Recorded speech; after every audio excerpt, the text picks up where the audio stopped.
Assalamualaikum warahmatullahi wabarakatuh. Alhamdulillahirabbil alamin wa bihi nasta'inu ala umuri dunya waddin. Wassalatu wassalamu ala asrafil anbiya'i wal mursalin wa ala alihi wa ashabihi wa man tabi'ahum bi ihsanin ila yaumiddin. Asyhadu an la ilaha illallah wahdahu la syarikalah wa asyhadu anna Muhammadan abduhu wa rasuluh. Allahumma sholli wa sallim wa barik ala Muhammad wa ala ali Muhammad kama shallaita wa barakta ala Ibrahim wa ala ali Ibrahim bil alamina innaka Hamidum Majid. Amma ba'du. Bapak-bapak dan ibu-ibu serta jamaah sekalian, a'azani Allahu wa iyyakum ajmain. Alhamdulillah pada malam ini kita masih bisa melanjutkan ngaji kitab Al-Aqidah As-Safariniyah karya Al-Imam Muhammad As-Safarini rahimahullah. Pada kesempatan malam ini Bapak Ibu kita akan melanjutkan masih pembahasan tentang al-imamah ya. Fi zikri al-imamah wa muta'alliqatuha. Pada pertemuan pekan lalu kita sudah membahas sampai bait yang ke-175 ya. Sekarang kita akan membahas bait yang ke-176, yaitu bait-bait yang menjelaskan tentang syarat-syarat seorang imam atau pemimpin di dalam Islam dalam pandangan ahli sunnah wal jamaah. Nah, Al-Imam As-Safarini beliau mengatakan wasyaratuhu, dan syarat seorang al-imam itu adalah al-islamu wal hurriyatu wa adalatun sam'un ma'a ad-dariyah. Nah, di sini disebutkan di bait yang ke-176 lima syarat seorang pemimpin dalam pandangan ahli sunnah wal jamaah yang disebutkan oleh Al-Imam As-Safarini. Yang pertama adalah al-Islam. Nah, Islam. Jadi syarat seorang pemimpin itu adalah Islam. Maksudnya pemimpin kaum muslimin gitu. Maka fala tasihu wilayatu kafirin alal muslimin. Tidaklah sah kepemimpinan orang kafir terhadap kaum muslimin. Maksudnya di negeri mayoritas muslim tidak sah pemimpin orang kafir. Tidak boleh. Ya hampir saja barangkali dulu di Jakarta ya. Di Jakarta hampir ya. Nah itu tidak sah. Fala tasihu wilayatu kafirin al muslim. Alhamdulillah tidak jadi ya. Karena memang di dalam Al-Qur'an surah An-Nisa ayat 141 Allah Ta'ala berfirman, wa la yaj'alallahu lil kafirina 'alal mu'minina sabila. Jadi Allah tidak akan menjadikan orang-orang kafir itu untuk orang-orang kafir ya, Allah tidak akan memberikan jalan kepada mereka untuk menguasai hamba-hambanya yang beriman gitu. Wala yaj'alallahu lil kafirina 'alal mu'minina sabila. Allah tidak akan memberikan jalan bagi orang-orang kafir untuk menguasai orang-orang beriman gitu. Kalau dalam tafsir Al-Muyassar disebutkan walay yaj'alallahu lil kafirina tariqan lil ghalabati ala ibadihi sholihin. Allah tidak akan menjadikan bagi orang-orang kafir jalan untuk menguasai hamba-hambanya yang soleh. Wal aqibatu lil muttaqin, dan kesudahan yang baik bagi orang takwa fid dunya wal akhirah, baik di dunia maupun di akhirat. Itu Bapak Ibu dan jamaah sekalian, a'azani Allahu wa iyyakum ajmain. Itu dasarnya ya. Jadi tidak sah. Karena orang kafir dia tidak mungkin menerapkan hukum Islam. Oleh karenanya dia tidak boleh menguasai kaum muslimin. Beda kalau di negeri-negeri mayoritas kafir itu lain. Ya, kalau di negeri mayoritas muslim, fala tasihu wilayatu al-kafir. Ini Bapak Ibu dan hadirin sekalian, a'azani Allahu wa iyyakum ajmain. Nah, lalu bagaimana jika terjadi misalnya Falau istaula alaihim kafirun bil qahar. Jika kaum orang kafir itu menguasai kaum muslimin. Memang dia minoritas, tapi banyak pengkhianat dari orang Islam gitu ya. Orang-orang munafik. Apalagi dia yang punya akses terhadap kekuasaan misalnya. Akhirnya dia menguasai. Nah, menguasai mayoritas rakyatnya yang muslim. Itu bagaimana? Padahal mereka jelas kafir. Si pemimpin ini kafir. Nah, saya Ibnu Utsaimin beliau menjelaskan. Pertama beliau katakan fa inna wilayatal kafir 'alal mu'minina la tanfudu wa la tasih. Kepemimpinan orang kafir atas orang-orang beriman itu tidak boleh, tidak sah. Wa alaihim an yunabidhu. Hendaklah orang mukmin melawan. Melakukan perlawanan, penolakan. Nah, kalau mayoritas rakyatnya adalah orang beriman, dikuasai oleh orang kafir. Orang kafir berarti selain muslim, apapun agamanya. Entah min ahlil kitab atau bukan, laisa min ahlil kitab. Nah, alaihim an yunabidhu. Ini kata saya Ibnu Utsaimin ya, rahimahullah dalam kitab beliau. Karena mensarah kitab ini. Harus ditolak, dilawan. Tapi, nah beliau katakan, walakin la budda min syartin muhim. Tapi harus ada syarat penting. Ada syarat penting. Apa itu? Wa huwa al-qudratu ala izalati. Kemampuan untuk tadi menolak atau mengalahkan pemimpin yang kafir itu. Mampu tidak? Menolaknya, menggulingkannya mampu atau tidak? Gitu. Nah, itu yang kalau rakyat misalnya 80% muslim, pemimpinnya orang kafir. Kan itu misalnya. Itu tidak sah hukum asalnya. Berdasarkan ayat tadi diantaranya. Dan dalam surah Al-Maidah ayat 51 juga kan tidak boleh. Gitu. Tapi mungkin nggak di zaman modern ini terjadi? Mungkin atau tidak? Mungkin. Di Amerika saja, di New York apa di mana itu? Yang mungkin mayoritas bukan muslim. Tapi yang terpilih wali kotanya muslim. Ya. Mungkin, wah itu negara toleran gitu ya. Nah, lalu didorong supaya seluruh negeri seperti itu. Contoh Amerika tuh. Akhirnya negara-negara Islam yang mayoritas penduduknya, negara-negara yang mayoritas penduduknya muslim, harusnya terbuka gitu. Nggak masalah dong dipimpin oleh orang kafir misalnya. Nah ini Bapak Ibu sekalian. Kalau kita mengikuti dalil, hukum asalnya tidak boleh. Dan kalau itu terjadi tadi, ditolak. Lawan. Tapi syaratnya apa? Al-qudrah ala izalati. Syaratnya itu. Yang ngerti mampu atau tidak siapa? Ya umat Islam itu sendiri. Mampu enggak? Solid enggak umat Islamnya? Gitu. Wa in kana la tumkin izalatuhu. Kalau itu tidak memungkinkan, kayaknya enggak solid nih umat Islam. Memang jumlahnya mayoritas 80%. Tapi masing-masing punya kepentingan sendiri-sendiri. Ya itu biasanya kalau akidahnya beda-beda, kepentingan sendiri-sendiri itu. Itu maka akidah itu penting di situ itu. Kalau akidahnya sama, gampang sekali. Tapi kalau beda-beda, wah itu repot. Dan itu sangat mungkin terjadi. Nah maka fa in kana la tumkinu izalatu illa bi iraqatid dima wa hulul al-fawdha, kecuali akan banyak terjadi pertumpahan darah, kekacauan.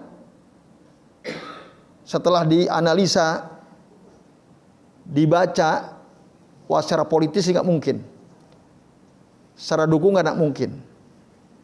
Kalaupun mungkin kita lakukan penolakan, ini akan terjadi pertumpahan darah. Karena banyak orang ngakunya Islam tapi pro gitu sama pemimpin kafir. Misalnya kan, ini kalau kita tolak, nanti akan perang sesama umat Islam. Terjadi irokoh ad-dam, pertumpahan darah. Terjadi hulul al-fawdu, kekacauan. Dalam keadaan seperti itu, walaupun mayoritas penduduknya muslim, Apa yang harus lakukan? Falyasbiru. Sabar, kata saya Ibnu Utsaimin. Untuk menghindari pertumpahan darah, untuk menghindari kekacauan. Itu sih ilahnya. Falyasbir hatta yaftahallahu lahum baban. Karena apa? Kalau kita melawan pemerintah biduni al-qudra, maksudnya pemerintah kafir tadi ya. Ingat ini jangan diselewengkan ini ya. Jangan dipotong-potong ini. Jadi konteksnya jelas ya.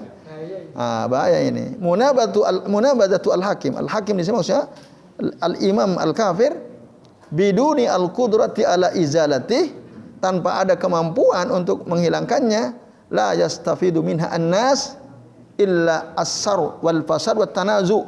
Itu tidak ada faidahnya kalau enggak mampu. Yang ada malah nanti keburukan, kerusakan, perselisihan satu sama lain. Ya sudah, sabar gitu.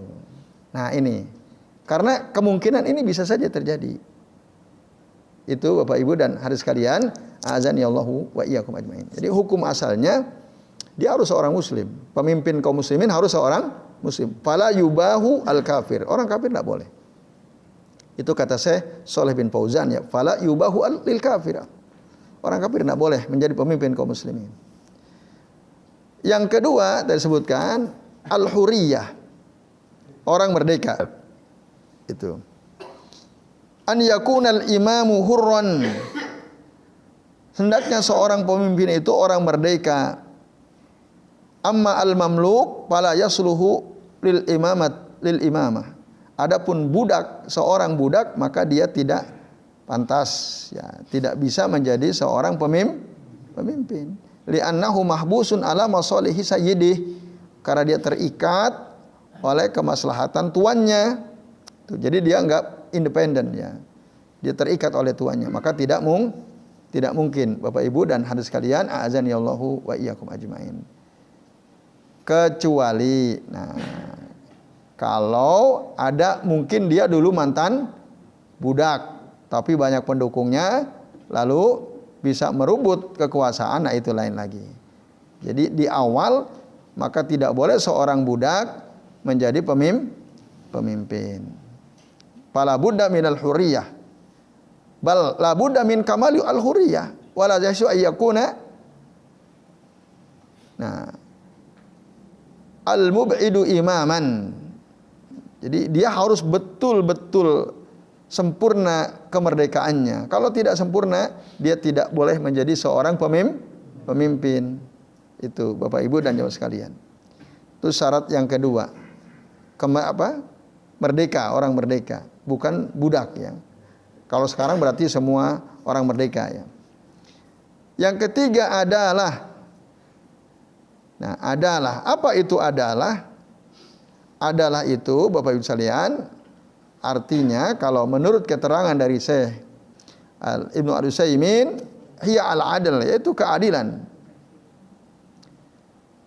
Wal adalatu fil lughati hiya al-istiqamah. Wa fi syar'i huwa al-istiqamah fid dini wal muru'ah. Al-adalah secara bahasa artinya istiqamah, lurus.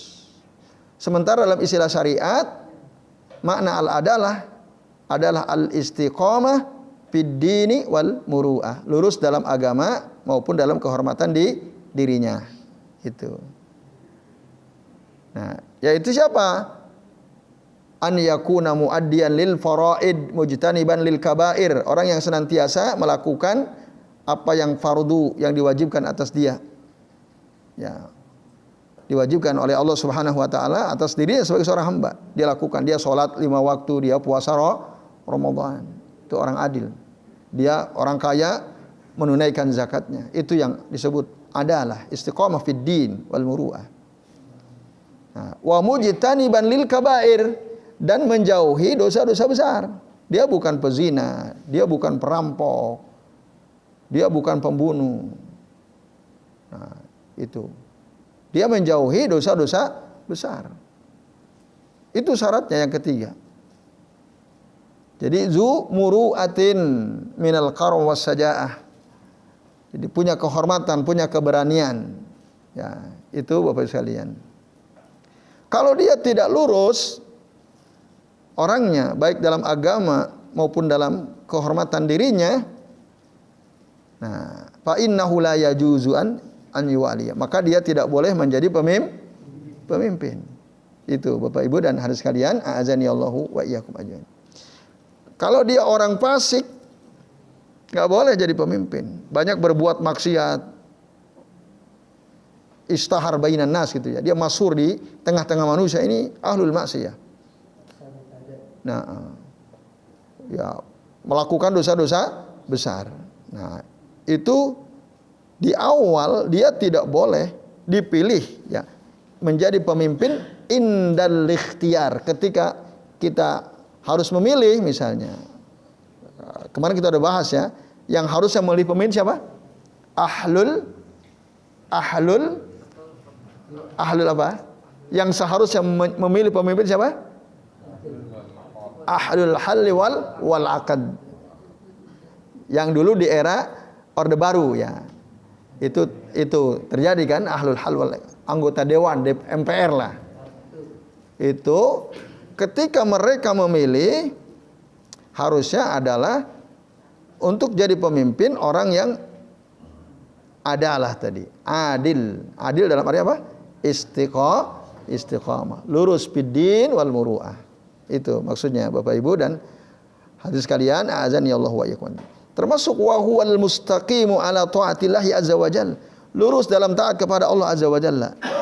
Alladzi lam yartakib kabiratan min kabairidz dzunub, orang yang tidak pernah melakukan dosa-dosa besar tadi misalnya.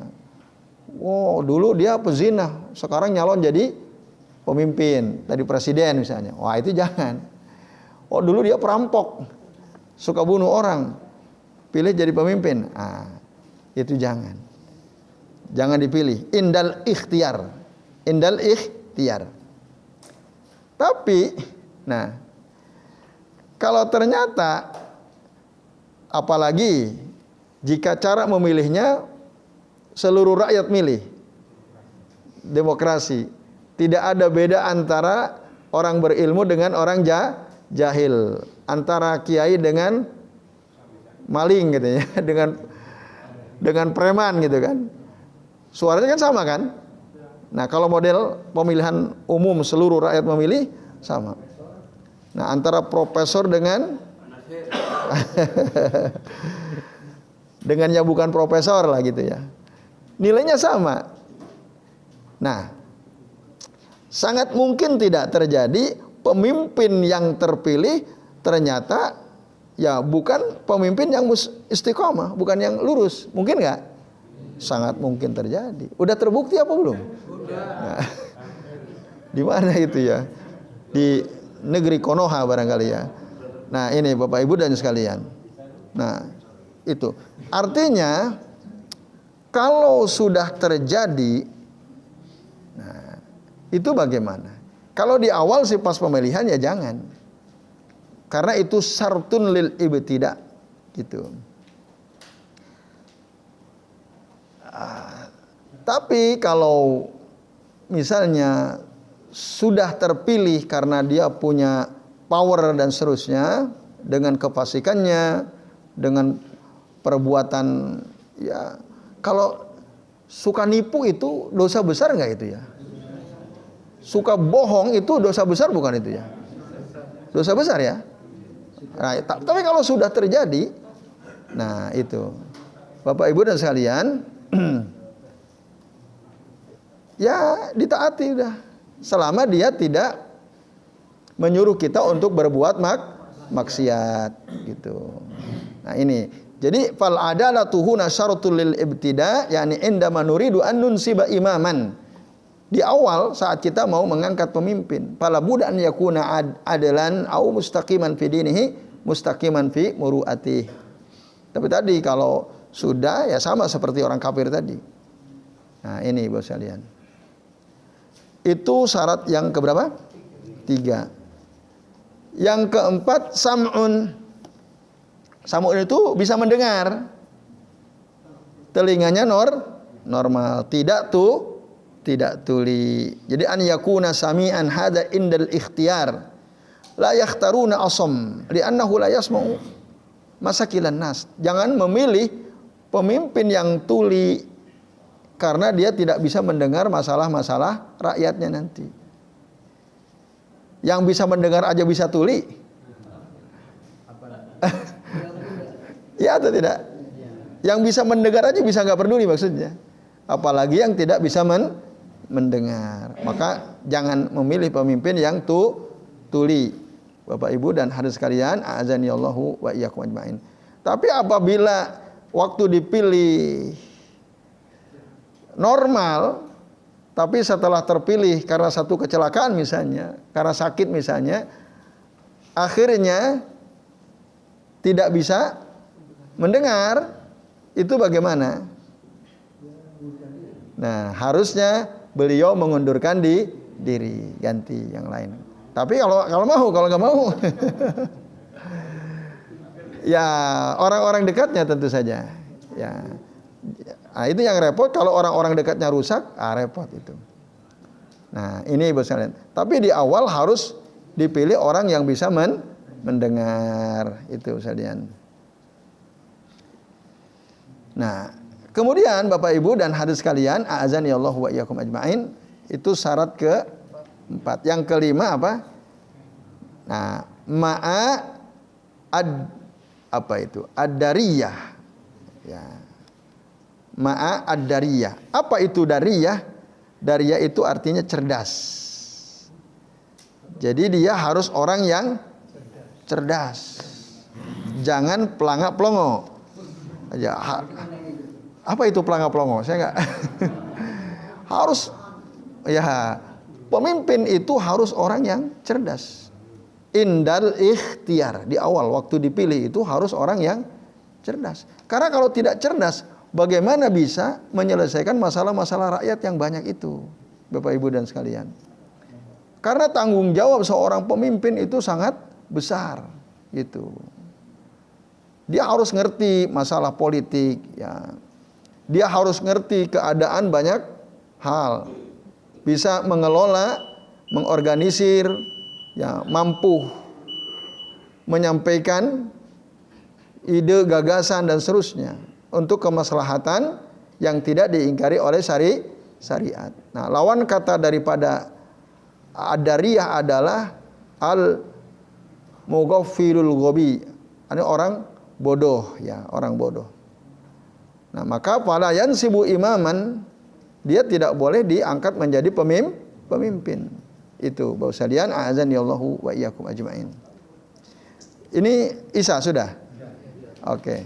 Baik Bapak Ibu, sementara kita sampai syarat kelima dulu, nanti insya Allah kita lanjut setelah azan. Monggo yang bertugas sebagai muadzin. Alhamdulillah Bapak-bapak dan Ibu-ibu serta jamaah sekalian, ya kita sudah memasuki waktu Isya. Untuk memanfaatkan waktu sampai waktu iqamah, kita lanjutkan satu bait lagi, yaitu bait yang ke-177 ya. Ini masih berbicara tentang syarat seorang pemimpin dalam akidah Ahlussunnah wal Jamaah. Tadi ada 5 ya.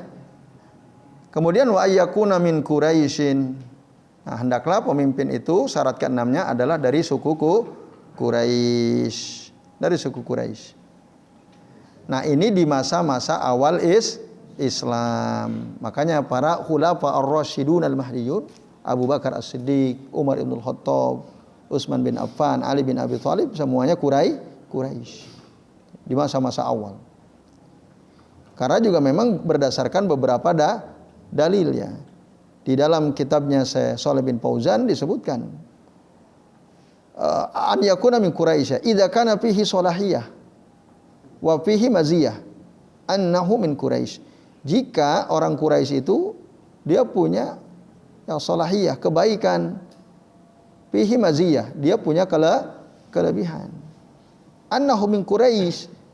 Kalau orang Quraisy tadi punya apa? Kebaikan dan punya kelebihan. Jangan mendahulukan orang sen Quraisy ya. Kata Nabi apa? Qaddimu Quraisyan wala taqaddamuha. Dahulukanlah orang Quraisy, janganlah kalian mendahului orang Quraisy. Hadis akhrajahu Al-Baihaqi. Nah, disebutkan dari riwayat Abi Hasmah radhiyallahu anhu. Itu dasarnya. Kenapa para ulama Ahlussunnah wal Jamaah mensyaratkan bahwa seorang pemimpin itu adalah harus dari suku Quraisy. Karena itu melihat dari awal dan beberapa hadis Nabi SAW. Nah ini. Bahkan ada hadis Bukhari, Rasul mengatakan la yazalu hadzal amr fi Quraisy ma baqiya minhum isnani. Nah, jadi urusan kepemimpinan ini akan tetap ada pada Quraisy. Selama masih ada orang Quraisy meskipun hanya 2 orang. Dari seluruh penduduk negeri misalnya. Orang Quraisy cuma 2. Nah, berdasarkan hadis Bukhari ini tetap ada pada orang Quraisy urusan kepemimpinan. Tapi tadi syaratnya idza kana fi salahiyah wa maziyah. Kalau dia punya kebaikan dan dia punya kelebihan. Berarti mafhumnya apa yang kita bisa pahami, kalau dia tidak punya kebaikan, dia tidak punya kelebihan, dia dari suku Quraisy, dibela atau tidak? Berarti kan tidak gitu. Berarti tidak. Nah ini ibu sekalian. Hada indal ikhtiyar. Maka Shalih bin Fauzan mengatakan amma al-Quraisy alladzi laisa fihi salahiyah fala yasluh.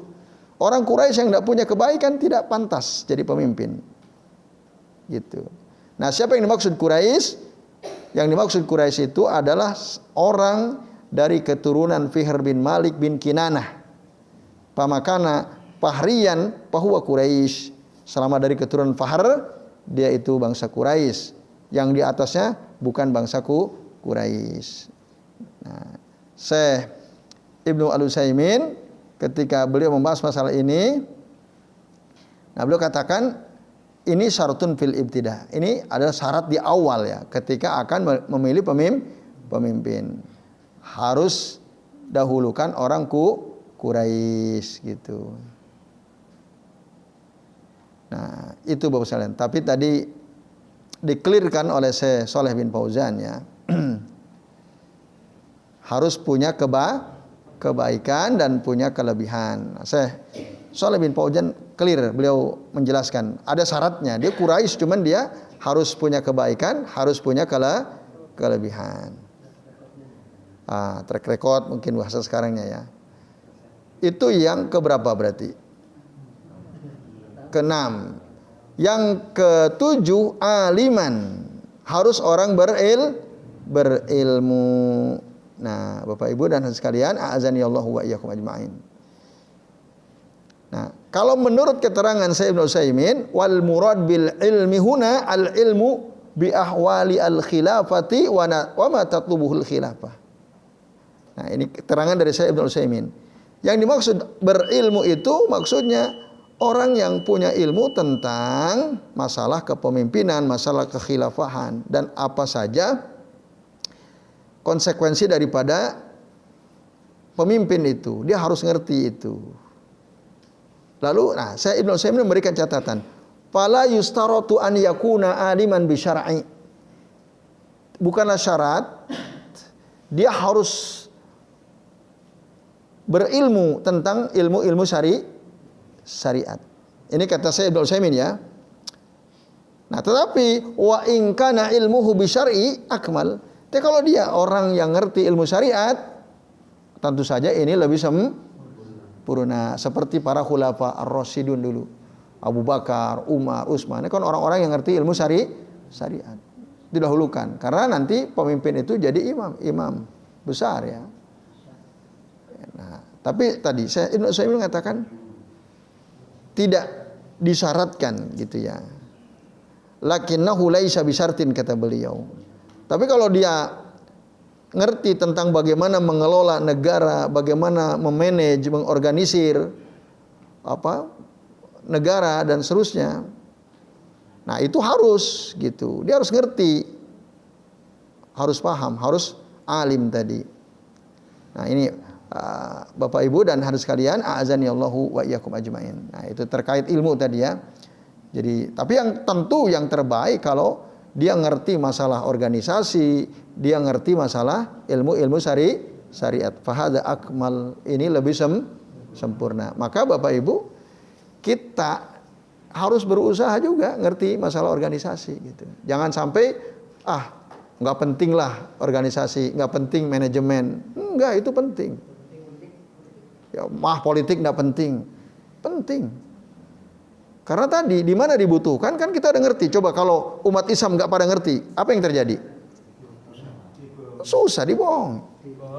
Iya. Nah, harus ngerti. Karena syarat seorang, kan lebih enak mana coba? Dipimpin oleh pemimpin yang hanya ngerti masalah manajemen organisasi negara, tapi nggak ngerti ilmu syariat, dengan dipimpin oleh orang yang dia ngerti ilmu syariat, tapi dia juga ngerti masalah politik, dia ngerti masalah manajemen dan seterusnya. Lebih baik mana?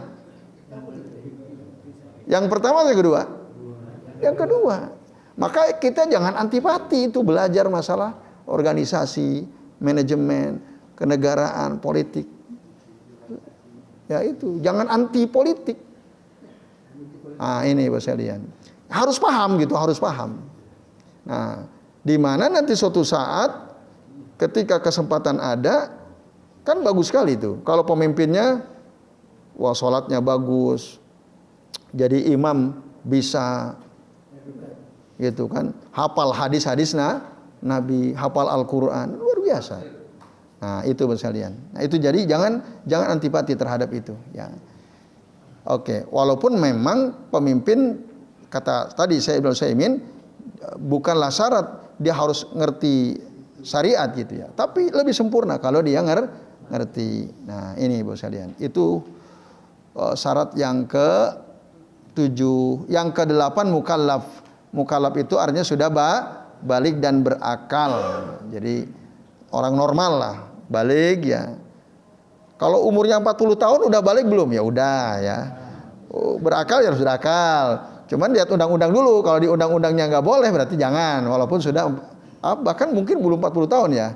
Nah, kecuali kalau undang-undang dirubah itu lain lagi kan. Nah, tapi itu sudah masuk kategori mukallaf. Nah, tidak ada syarat punya isi atau tidak ya. Jadi dari 10 syarat itu tadi berarti sudah berapa tuh? 8. Yang ke-9 dza khibratin, orang yang punya pengalaman. Punya pengalaman jadi wali kota, jadi bupati, jadi gubernur. Maka kalau Pak Nasir ingin jadi presiden, antum nyalon dulu jadi wali kota, jadi supaya punya pengalaman, atau minimal jadi lurah dulu lah, jadi lurah gitu ya.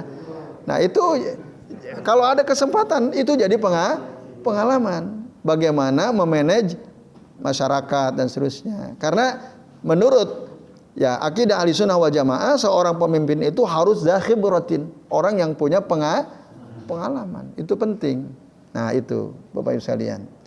Kemudian yang terakhir wahakiman. Hakiman itu adalah orang yang bijaksana, bisa menegakkan hukum secara adil. Nah gitu. Tidak bertentangan dengan hukum-hukum syariat. Nah itu yang dimaksud hakiman. Bapak Ibu dan jemaah sekalian, a'azanillahu wa iyyakum ajmain ya. Agar jangan sampai ya ketika dia menetapkan hukum di tengah-tengah rakyatnya, nah dia tidak bijak gitu ya. Tajam ke bawah, tumpul ke atas. Tajam ke oposisi, tumpul ke pendukung ya. Itu kan ini tidak bijak ya. Harusnya nah siapapun kalau bersalah harus dihukum. Siapapun yang bersalah, nah itu yang dimaksud hakiman. Jadi ini Bapak Ibu dan jamaah sekalian, a'azanillahu wa iyyakum ajmain, 10 syarat seorang pemimpin ya. Maka dikatakan saya Shalih bin Fauzan berkata begini, walaisa bilazimin an tatawafara fihi kullu hadhihi sifat. Memang tidak bukan suatu keharusan seluruh sifat yang 10 ini terpenuhi seluruhnya. Nah, lakin yukhtaru man ladaihi sifatun aksar min ghairihi minha walau lam yastakmilha. Akan tetapi dipilih dari calon-calon yang ada. Nah, mana di antara mereka yang paling banyak memiliki sifat-sifat syarat-syarat yang 10 ini. Misalnya ada 3 calon, dari ketiga calon yang akan dipilih itu, mana dari ketiganya yang paling banyak memenuhi syarat yang 10 ini, gitu. Nah, walaupun mungkin tidak sempurna 10, tapi kalau ada yang sempurna 10, maka tentu itu yang terbaik. Nah, itu kata Syekh Shalih bin Fauzan ya, lakin yukhtaru man ladaihi ya sifatun aksaru min ghairihi minha walau lam yastakmilha, meskipun tidak sempurna. Wallahu a'lam bishawab. Ya, silakan Pak Nasir. Ada beda malayatimu wajibu illa bihi wa wajib ya. Bahwa wajibun ya. Kalau pemimpin presidennya itu Islam, tapi kapolrinya itu Islam, jadi sudah bisa akad mandat. Ya. Apa berarti itu memilih kapolri itu sudah bisa Islam? Ya. Baik. Memilih aparat-aparat pembantu pemerintah gitu ya, pembantu pemimpin maksudnya.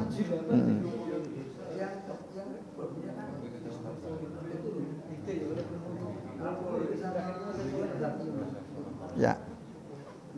Ya. Ini menurut agama aja. Ya. Ya. Oke, baik.